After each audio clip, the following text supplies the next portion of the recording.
What's going on, everybody? Welcome to RNG Crypto. It's your boy here with you for part 2 of my 3-part series on how to build a town in TownStar.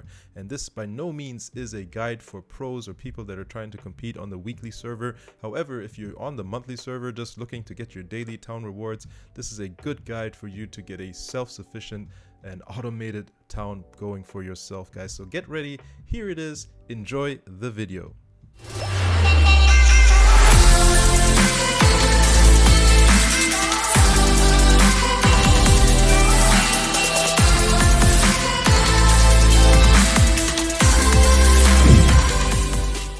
Alright, and since the end of part 1 I've not made any changes here. I just let this sit overnight and accumulated some money that we can now use to start part 2, which is going to be finishing out the layout, basically clearing out the board and then building everything that I like to build. And I have a tool here that I will link down in the description that's very useful, where you can actually build your layout using the side menu here and also see what the passive effects are on the tiles. For example, here next to the river, which is this blue bar, I know that I've got 5 water spaces here. For example, if I hover over this, water is 5, so this tile passively gets 5 water. So if I were to place a crop here, it would be watered for at least 5. However, that's not what I'm doing there. I'm going to place all my crops here, and I've got my ponds there for additional water to make sure that, for example, my sugarcane, which needs 7 water, is going to get plenty of water here. You can see it gets 8, it gets 9, 13 here because it's really close to the river and the ponds, and so on. In addition, down here or up here, you can see I've got power plants here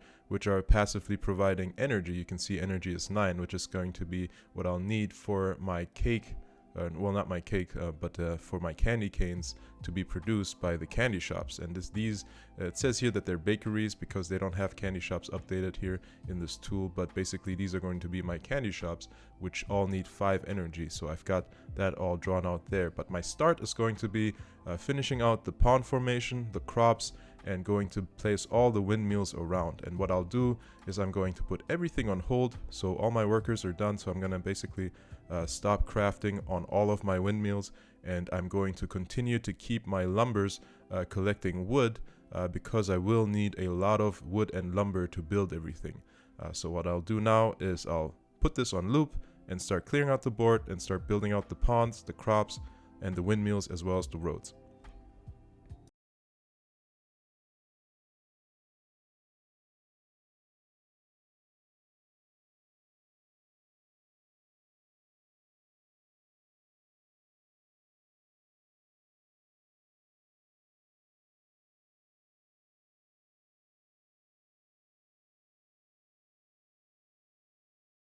Alright, and that took about an hour 15 minutes.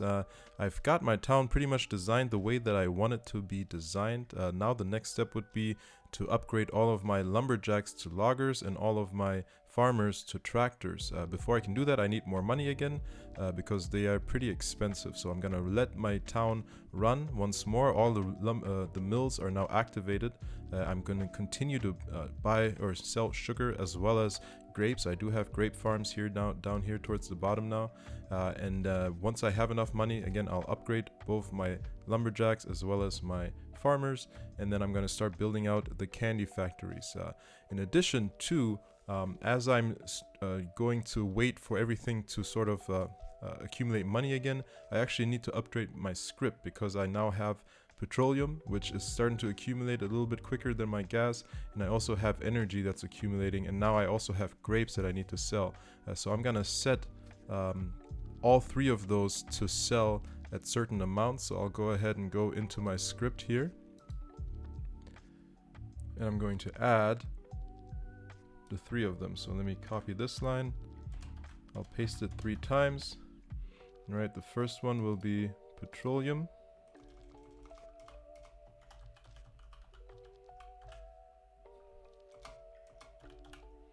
And we have to make sure that I want to set my keep amount.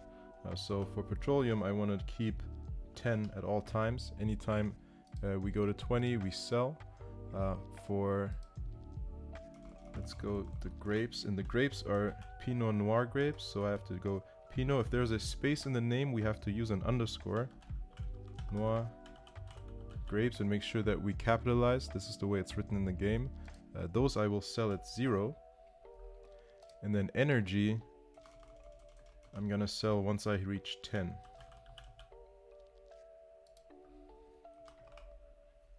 Okay, so I've added petroleum to sell once I have 10 in stock, Pinot Noir grapes at any time we have 10, and then energy once I have 10 in stock. So I'll go ahead and save that, go back into the game and refresh.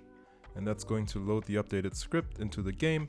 So now I'll be sure to not run or not fill up any of my storage units with petroleum and also sell. So you can see here immediately it's starting to sell, looks like petroleum because I had more than 10 in there. So I've got 17 now. So it's doing that, and it's going to sell grapes, it's going to sell energy, it's going to sell sugar, and it's going to sell gasoline. So that's pretty much it. Again, this build was final after part 1, but now we've gotten a step further towards endgame, and endgame will be when we actually start crafting candy canes. I hope you like the content, guys. If this is helpful, let me know down in the comments. If there's anything else that I can do better here, let me also know down in the comments. If you liked the video, hit the like, hit the subscribe, guys, and I will see you in part 3 of this series. Take it easy, guys. Peace.